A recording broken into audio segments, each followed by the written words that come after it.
Welcome to Ion Foxborough. I'm Karen Guregian, and today I am honored to have legendary sports writer Peter King with me. Peter was most recently with NBC's Football Night in America. He wrote a very well-read weekly column. Prior to that, he was with Sports Illustrated, where he's noted for his Monday morning quarterback.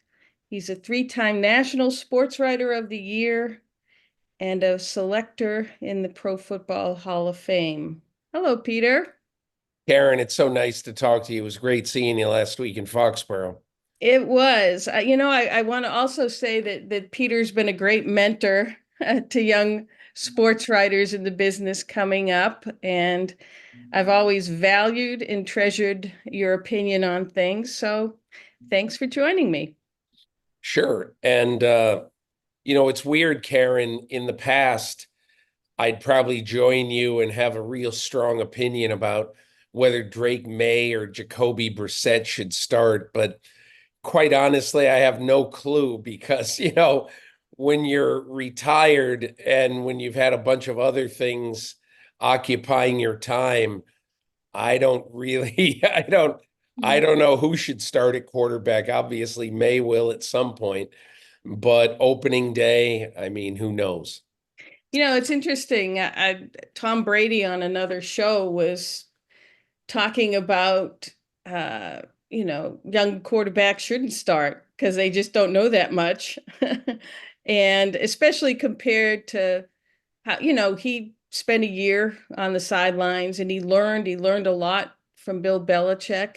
Do you have a take on young quarterbacks just in general and their readiness to start? Because we saw CJ Stroud do great things, but we've seen other quarterbacks, who have been hurt uh, by starting too soon. Karen, I go way back in time, maybe not back as far as some people will think when I say this, but I go back almost 3 decades to a time when Peyton Manning and Ryan Leaf were the first two quarterbacks picked in the 98 draft. And I remember something when I went to Chargers training camp that summer, and Ryan Leaf was having a rocky start to training camp, which portended all sorts of things for the future. And I remember Bobby Beathard, I said, well, it sounds like maybe you will should ease him in to the job. And he goes, oh my God. He said, we probably are going to play him right away. And we should, people are clamoring for him. Our franchise has been down a little bit and, been looking for a quarterback, and now we got him, and people are paying for luxury boxes and everything like that. He said, we're going to play him. And I always thought, and look, Bobby Beathard was a fantastic NFL general manager. But I think sometimes that kind of attitude is what people think about in the NFL when it's a classic case of putting the cart before the horse.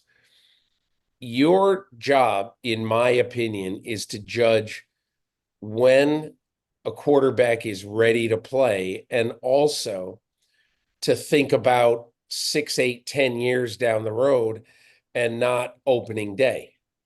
Opening day really is not that significant in the grand scheme of things when you look at all the great quarterbacks who have ever played, including players who've played right away and players who've sat for a while. I mean, in 2003, Carson Palmer sat his entire rookie year. In 2017, Patrick Mahomes sat all but one late season game. And if you look at those two situations, Carson Palmer was coming off of a classic college football career at USC, pro style offense, all that. And if anybody was ready, he should have been ready. And the Bengals said, we're not sold on quarterbacks playing as rookies. He's going to watch. And so he did. And Patrick Mahomes, even though he was in a much different offense, he Andy Reid thought we got Alex Smith. We don't need to rush Mahomes. And he let him sit for a year. And honestly, Karen, I think I've never heard a good argument for why it hurts a quarterback to sit for a year. I've never heard one. And so, when in doubt, in my opinion, unless a guy is so precocious, uh, Mm. and I don't care if your backup is awful. Your only concern when you draft a quarterback high in the draft, the way the uh, Patriots did, your only concern should be what is the best thing for Drake May so that he'll be ready in 2026, 28, 30 to be the franchise quarterback we've lacked. Well, I think you like hit it on the head. And of course, people in New England, are clamoring for Drake May to start. There's been this lull post Tom Brady. They had a 4-win season last year, so people are revved up to, see the next star. But Elliot Wolf, his dad, Ron Wolf, very well. I think between him and Gerard Mayo, they'll have a level head about it. Do you agree with that, knowing Elliot as you do? Well, I know Elliott, but I think his track record is really not apparent yet because, this is his first chance really to be the boss. Hmm. And, but, I sort of look at the way Ron Wolf did his job and look, he got Brett Favre out of a bad situation personally and professionally in Atlanta,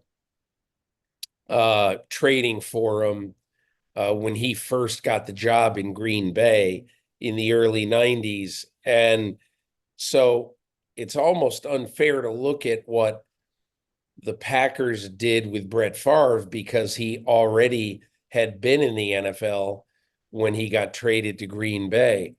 But my feeling is if you look at the tradition of how Green Bay has done quarterbacks, Hmm. under Mike Sherman, Ted Thompson, Brian Gutekunst, they're all sort of Ron Wolf people. They're all very much Ron Wolf disciples. And if you look at it's ironic that Aaron Rodgers and Jordan Love both basically sat for 3 years, Hmm. which is a long, long time to sit, certainly. And so you don't expect any quarterback today to sit for 3 years unless you've got a really good quarterback ahead in front of them. And the Patriots don't have that with Drake May. So I suspect that Elliot Wolf is going to err very much on the side of caution. And again, I would think it's most likely that the final decision is going to be up to the head coach, on the quarterback and when he plays. But the way that the tree that Elliot Wolf came from, the general manager always has the ability to put his thumb on the scale. So Hmm. that's my gut feeling that Elliot will probably want to slow walk Drake May into the lineup. But again, who knows? We'll see how he develops and how fast he picks everything up. Yeah. Another factor that I think will weigh into this decision is the status of their offensive line. You were at the joint practices where Jacoby and Drake got sacked like 15 times. And they're trying to come up with the right combination of players, to protect the quarterback. But how tough is it nowadays in this league to put together a good offensive line? I just don't think there are enough tackles Yeah. to go around. I mean, it's absolutely amazing. Just watching some of the highlights from the preseason. The other day, I was watching the Steelers highlights. Maybe they should be called lowlights because they drafted a right tackle from Georgia last year, a guy who supposedly is very pro ready, you know, and they drafted him last year. I think Broderick Jones, if I'm not mistaken, that's his name. And Mhm. holy cow, he looked awful on Saturday night. And this is a guy who is supposed to be a just add water NFL tackle. Karen, you look around the league, look at the New York Giants. They have devoted so much time, energy, resources, money to building an offensive line. And as of today, this team that has, I don't know how many high draft choices, an awful lot, has one position solid on the line, and that's Andrew Thomas at left tackle.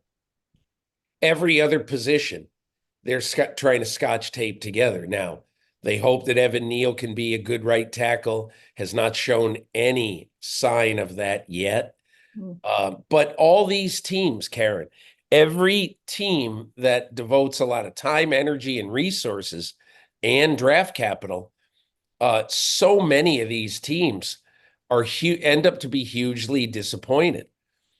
In my opinion, the offensive line is the position that shows the benefit of good coaching more than any position in the game.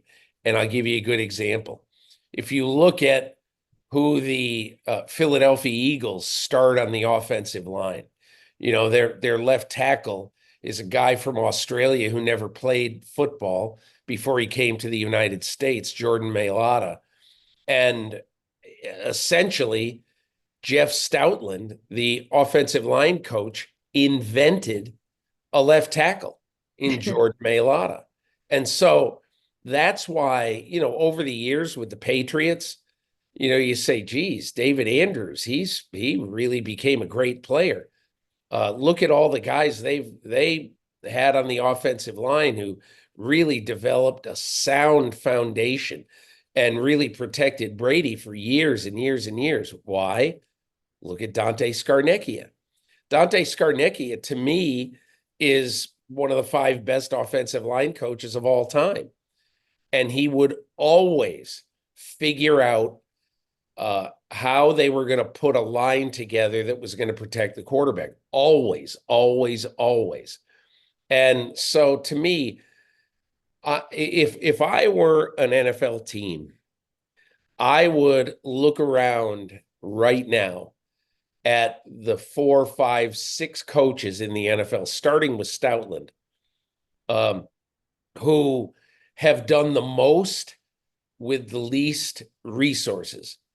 And I would look at all those guys and I'd go out and I'd vastly overpay them and I'd bring them in Mm. for a lot of money and with some advanced title, assistant head coach, whatever, to get him to jump from whatever team he was to come to my team. Yeah. Yeah, it makes a lot of sense. I know Scott Peters, he came from the Cleveland Brown system. He worked under a very good offensive coordinator there. But again, will that translate? Right now, uh, they're mixing and matching, trying to come up with the right formula. So, we'll see how that goes. Um, so that's obviously one concern for not throwing Drake May out there right away. Another concern is the weapons he has. And I think the Patriots did a good job in the draft with a couple of the receivers they took, Jalen Polk in particular. But it would make such a big difference if they had that number one guy, a difference making threat. They tried to lure two of them to Foxborough, Calvin Ridley being one in free Yeah, agent. Um, and now Brandon Aiyuk. And it looks like it's going to take the Patriots a while, especially when it comes to free agent talent like that, for them to want to come to Foxborough. yeah, And it's a vast change from the Brady Belichick of days. course. Yeah. Um, Well, Karen, I would just say this. I don't think it's bad that it's going to take a while mm, because I think Brandon Aiyuk for 31 million a year, having that uh lead weight on your cap with a bad offense and hoping that he can catch 105 balls for 1,800 yards and 16 touchdowns. That's a pipe dream with this offense the way it is now, with the quarterback, I think, who's going to be under some fire this year. And in an ideal world, your time to get a great wide receiver is when your team is almost there, or when you have a lot of the pieces in place. I mean, and so I think honestly, Patriots should be grateful they didn't get Brandon Aiyuk. mm. It's almost like putting the cart before the horse a little bit, right? When it comes Yeah. to that kind of talent. What's your take, having covered Alex Van Pelt for years? Yeah. What are the Patriots getting in him as an offensive coordinator? He's a guy who players really like to play for. Very conversational, easy to get along with, exceedingly smart about the position, understands what works and what doesn't work. Um, I think I I've always been sort of curious about why he has been so well traveled. Because if you're well traveled in the coaching business, it usually means that you know wherever you were that it's time to move on or you're forced to move on. Um, but I think this is a good job for him because this is a growing franchise. It's not an impatient franchise. You know, the owner's not going to be impatient. The head coach isn't going to be impatient. And I think he probably is the right guy for this time. He's a teacher who is going to get his point across. And I think the most important trait that he has had, if you talk to people who've been around him, is he's a patient guy and a good teacher. I also think um, he's not like one of the young stud offensive coordinators who are going to be with a team for a few years and then bolt, Yeah. you Yeah. know? And I think that continuity is going to be important now, especially for Drake May, not having to go through coordinator. I know Tom Brady always says it was important. He had the same coordinators or the same Yeah. offense year after year after year.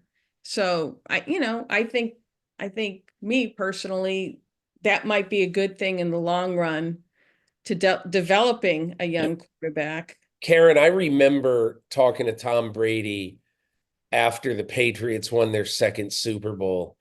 And it was clear that his star was on the rise, and uh, Bill Belichick made the right call in basically picking him over Drew Bledsoe. And I'll never forget one of the things I asked him about. I said, "Have you ever thought about what would have happened had you gone to some other team rather than New England?" And he said, really, if I had gone to, let's say, the Raiders or the Cardinals, both of whom at the time were kind of downtrodden, he said, had I gone to the Raiders or the Cardinals, I'd probably be on my second or third team now if I was even if I would still be in the league. And I think his whole point was I had a year to sit and learn, and I've got, the ultimate smart teacher in Bill Belichick. And I know I've got good teachers on the offensive side of the ball. And I think he was fortunate, particularly to have Josh McDaniels for whatever it was, 14 or 15 years. I forget how many years, but for a long time. And I remember one time he said to me later in his career that I just know Josh is going to have and this is not an exact quote, but in essence, he said, Josh is going to have all the I's crossed, all the I's dotted and the T's crossed. He's going to solve all of the issues that need to be solved going into a game. That's why, Karen, it's kind of funny, not that we're talking about this, but I've always kind of thought over the last few years that if somebody says, well, which one of Brady's Super Bowls was the most impressive? What was his biggest win, biggest surprise, whatever? And I think most people would say, well, coming back from 28-3. But I really think that if I press to the wall, that I'd say the Super Bowl he won in Tampa, because it was a totally different world in Tampa.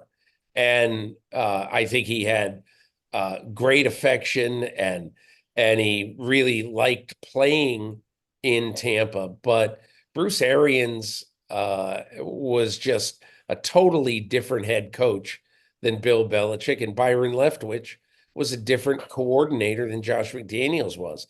And I think there was a lot more on Tom's plate. I'm not blaming them, but they wanted to do what Tom Brady did well, not necessarily inventing the offense themselves. They wanted to fit it around him. So I think that was a real challenging year for him. And it ended obviously in triumph. It sure did.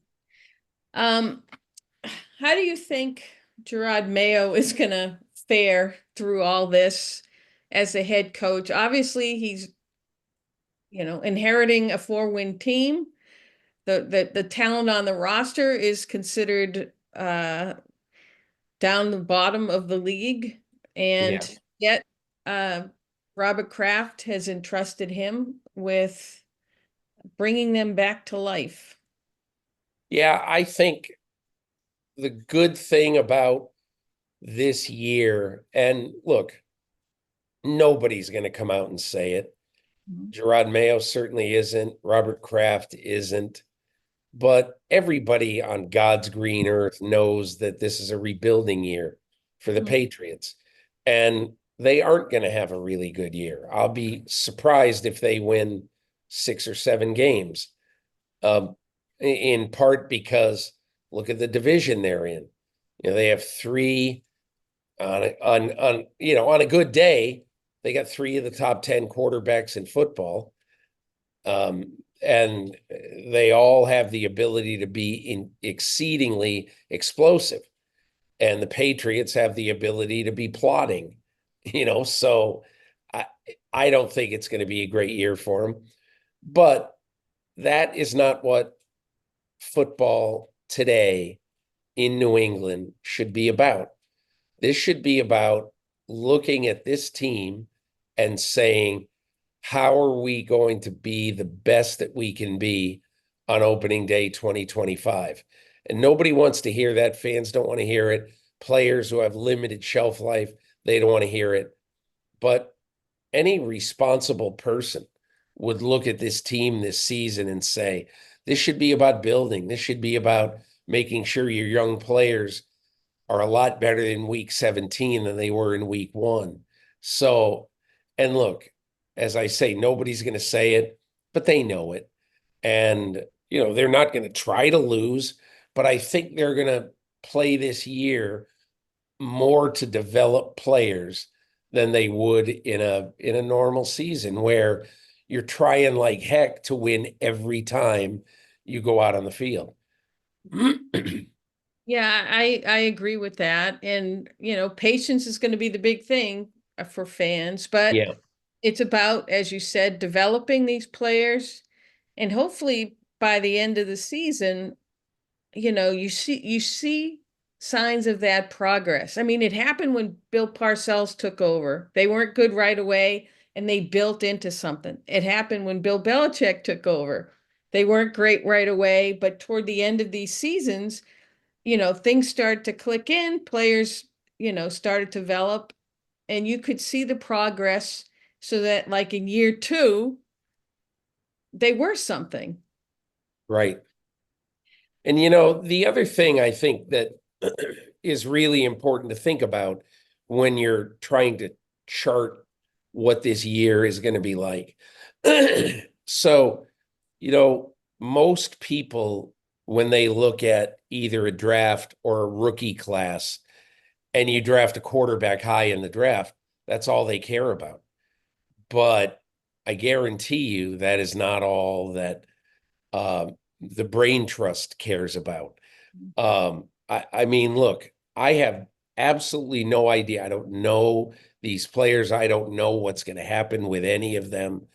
However, I think this year, if by the end of the year you don't see one of the down the road players, and I'm not talking about the second round pick, that receiver from Washington. I'm talking about maybe I think they took a receiver in the fourth round from Central Davon Baker. Florida. Yeah, Baker. And then who knows, Joe Milton, you never know. I mean, he Joe Milton's got incredible tools to me. I think it's crazy he lasted till late in the sixth round. That's to me, it's nuts. But whatever. You've got all of these new guys, and everybody's going to be fixated on Drake May. I would be significantly more fixated, or I would be as fixated on, the depth of this draft. And I think there's one other thing.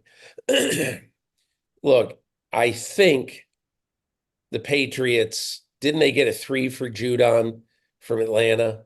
Yes. Yep. So, to me, if I'm Elliott Wolf, and at the trade deadline, my team is not very good, I am going to do everything to take a veteran player and try to get another 4 or a 5 in this draft, so that, for instance, right now they've got an extra pick in the third round.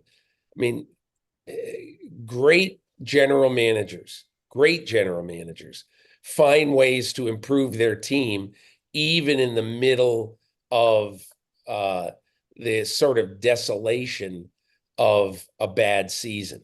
And so if I'm Elliott Wolf, I'm thinking, hey, in late October, I got to go out and steal a 4 or a 5 or maybe even a 3 if all goes well somewhere. So those are the other things I'd be looking for this year. I brought up Bill Belichick's name. He's out of coaching this year, which is a bit of a surprise. Do you see him coming back? And is he going to still be a wanted commodity for some team? Well, that's a great question, Karen. And I, just like you, was very surprised, just like everybody this year, was very surprised that he didn't get a coaching job. But I think I look at it and say, okay, next year, Bill Belichick on opening day of the football season in 2025 will be 73 and a half years old. And not that I'm just trying to make a point when I say the half that, how many coaches, I'd be curious to know whether any coach in NFL history ever moved on and began a new job at 73 and a half. I doubt it. I know Romeo Crennel was really old when he took the Kansas City job, but in general, even though Bill is a young man at heart, I think there are a couple of other questions that he's going to have to answer. One is, does he still want to be king of the castle? does he still want to make every decision? And number two, will he be more accepting of analytics, modern football, the changes in the game than he was late in his career in New England? Will he want to be an autocrat? And so those are the kind of things he's going to have to answer. I think he's doing the right thing this year with all these media jobs to basically try to show people, hey, look, everybody out there thinks I'm, an iron-fisted, personality-less guy. And I can be different than that if I need to be. So we'll see what his image is like after this year. But I think, Karen, the other thing to think about is where will the jobs be open at the end of this year? Who's going to have an opening? Would the New York Giants have an opening? Would the Maras consider, or John Mara, would he consider Bill Belichick? I mean, there's a good question.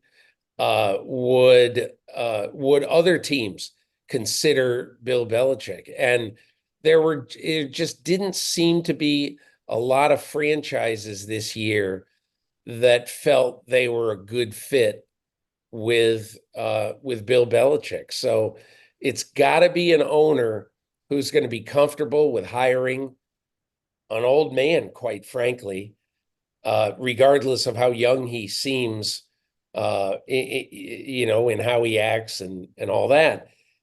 I think he's going to have to prove that he can be more of a get along guy than he was late in his career and almost through his entire career in New England. Yeah, I totally agree with that. And I think, like you said, it has to be the right fit. And whatever the team is, has to understand his age and know that maybe they're only getting him for a couple years or until he Right. passes Shula. And is it going to be worth blowing up the staff or whatever they have to do, to bring him aboard, you know? So we'll see. I do think the Giants would be something that would tempt him. I think he wants to stay on the East Coast. So, we'll see how that What shakes out. happens if the Bills fire Sean McDermott? I don't know if they'd be interested, but that's one that I would Another wonder one. about. Yeah.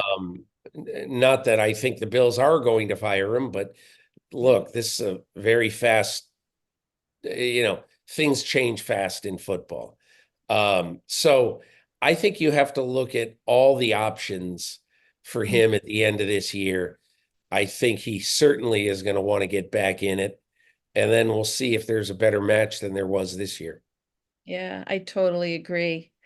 Before I let you go, Peter, I want to talk about something you're involved in. You're from Enfield, Connecticut, and they've had some massive budget cuts to the school system there, and they've basically wiped out middle school and freshman sports. And you have a GoFundMe for to try and raise some money to help get those kids back on the playing field.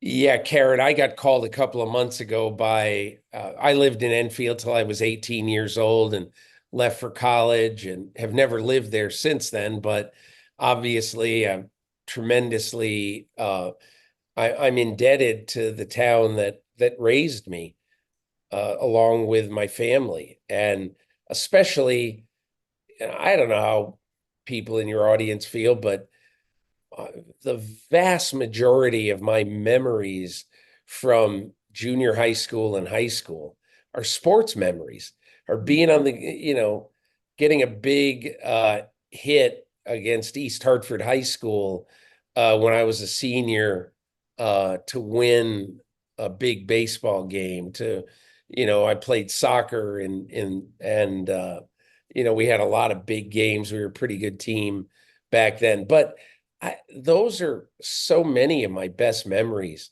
And so there was a budget cut of almost $10 million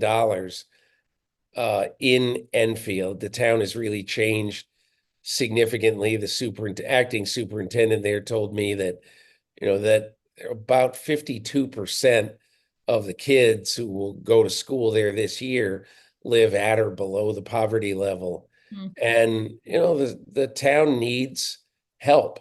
It needs outside help. And so three friends of mine who still live in Enfield contacted me about 2 months ago and said, "Hey, can you help us try to raise this money?" So we started a campaign to bring sports back for the 25-26 school year. We've been told that if we raise $100,000, they will bring 17 sports back with, 279 kids on these teams. So what you don't want to happen is you don't want this to become any sort of permanent situation, because what are these kids going to do after school? We need to be conscious that we got to get kids away from being buried in their phones and, buried on the couch watching TV and all that. They need to be active.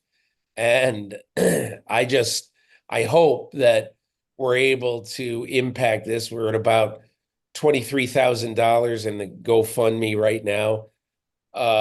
It's on GoFundMe. It's called Restore Enfield School Sports. So I hope that people, especially if people are listening who are in New England, really care about the futures of 279 kids, that they might be able to help a little bit. But thank you so much for bringing that up.